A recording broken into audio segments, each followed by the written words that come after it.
So the main symptom or result of growing up in a toxic patriarchy world is an externalization of one's nexus of power.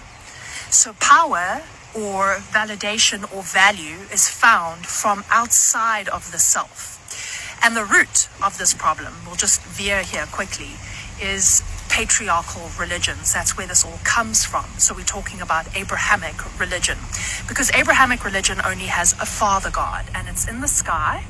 It's a conceptual thing, and there's no mother, right? There's no equal mother. There's yang, but there's no yin. So that's a complete imbalance. So we have 2/3 of the world who believe in an Abrahamic religion, which is an off-planet sky god that has no equal mother.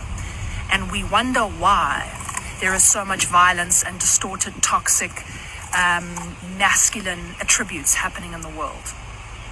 So that's the kernel and the reason and the start of patriarchy. So you don't have to have grown up in an Abrahamic religion to be affected by patriarchal culture. There's still the externalization of power.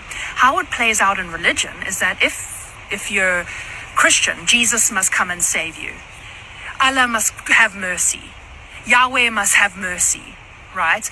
God is outside of the self. So in the religion, this Father God creates the earth. He thinks it's so sinful and disgusting, including us, and he can't look at us. So he disappears. He's an off-planet creator God, meaning the creation itself. Here's a piece of charcoal. Here's a leaf. None of this is God. God is away from this place. That's the basic root principle in Abrahamic religion. The Father has gone away. And even in Christianity, where there tries to be a restoration of that concept through the principle of Jesus, it's still this need to believe in Jesus in order to be saved. So you're still a piece of shit, and you need something outside of yourself to be redeemed, right? So one's point of power, the nexus of power, is not in the self. God is not in you, it's outside of you, and you must beseech this God to pull you out of your suffering, right? Because you're too sinful. Okay? So that's how it plays out in religion. How it will play out in culture, and you don't even have to have grown up religiously, although it affects religious people a lot, is that we have the need to get other people to validate your decisions, right? That need for an outsider to tell you that what you're thinking is actually on point. This is correct. I mean, I'm crazy. Am I right? Am I right? Validate the way I'm thinking. Or it can play out on the other extreme, which is the opposite, which is I need you. I have to validate the way you're thinking. I'm the external Father God, and I will tell you if your decision is correct. I control everything here. My opinion goes. People come to me for my opinion. So we often have people needing to control in that way, or we have the masochistic role, which is I need you to help me make my decisions. I need you to validate what I'm thinking. I need you to value me. This can play out in interpersonal relationships or even in systems. I'm sick. This doctor is going to tell me exactly what I must do for my body. I'm not saying that doctors are wrong, but a lot of the time, I work with a lot of clients who've been absolutely traumatized by the medical industry because we look at systems to tell us how we must do life. Oh, the school system's going to tell me how I must raise my kids. Oh, all these external things are going to tell me how I must do things. So the power isn't coming from within, right? The power is coming from outside the self. We are looking to something external for the source of power. And the reason that this is essentially the obliteration of the matriarch or the feminine, because the feminine is naturally internal. Yang is when we externalize and we act on the world, right? Yang principle, we move in the world. Yin is an internal principle. Yin, the feminine, is intuition. Do you know how many people don't trust their intuition? Because all the systems around us tell us to doubt our bodies, tell us to doubt our root intuition. So we can even do patriarchy to ourselves in our minds. Like, say you have a deep impulse and instinct and you know what's right for you, but then your mind comes along later and it's like, do you think that's right? I don't think so. What would so-and-so think? I think you should probably, I'm going to undo that instinctive intuition you had, that impulse, the natural thing.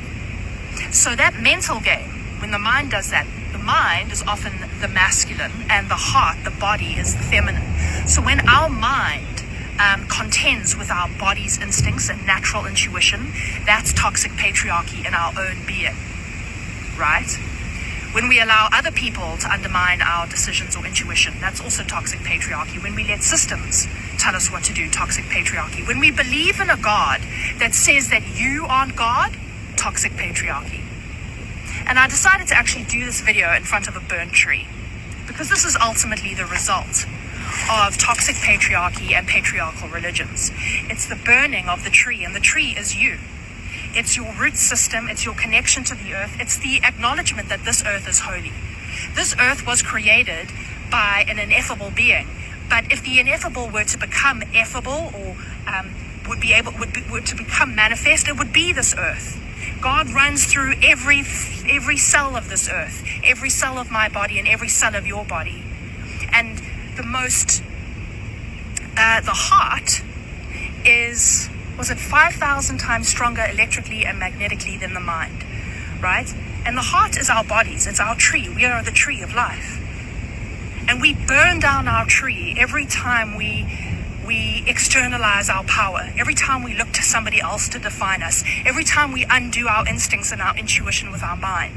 That's us killing the tree, burning the mother, because the mother is the natural thing in you.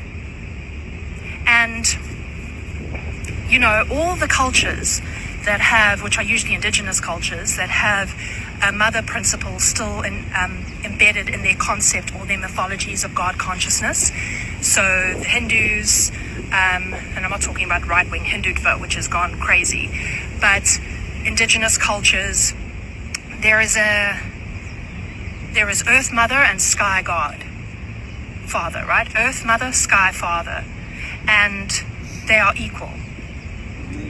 And the way to touch or kiss the ineffable is through the earth herself. So through our bodies, through the very nature of our bodies, through the intuition, through all the feminine principles.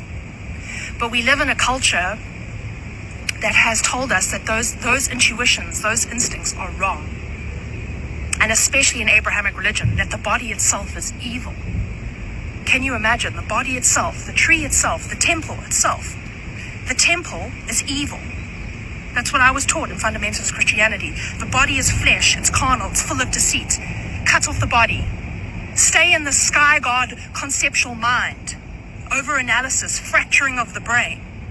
Trying to undo the body all the time. Because you're not allowed to grow in curves. You're not allowed to be a tree that grows in curves. You have to arrive perfect.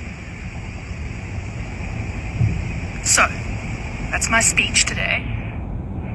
And that is the basis, the root problem of patriarchy is the externalization of one's nexus of power.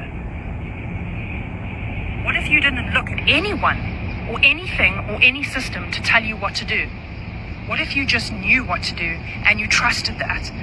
So even your mind obeyed your heart. The mind sits under the heart. The mind must serve the heart. The mind is not here to say that the heart's wrong, the heart's going about it. That's too simple, heart. Stop being such a child. Well, that's what this earth is. It's actually a Garden of Eden, and the answers are usually very simple and clear. Very clear. The heart is very clear. It is like a child. And it's the mind's job to quieten down and listen to the heart and not undermine the heart. Then we are drawing power from us. That's the fountain, the heart. Those intuition, that instinct, that intuition, that's the mother moving in us. And that's a very wholesome place to live. There's nothing coming outside of you. Sure, I can ask for people's opinions, but I don't need that. I might just want to hash some concepts out and that kind of thing here and there. But that's different from needing to get other people's opinions or do lots of things for other people, like people please, because I got to do stuff for something external from me in order to get value. I'm giving all the things, I'm giving, I'm taking all the things. Everything's externalized. I think you get my point.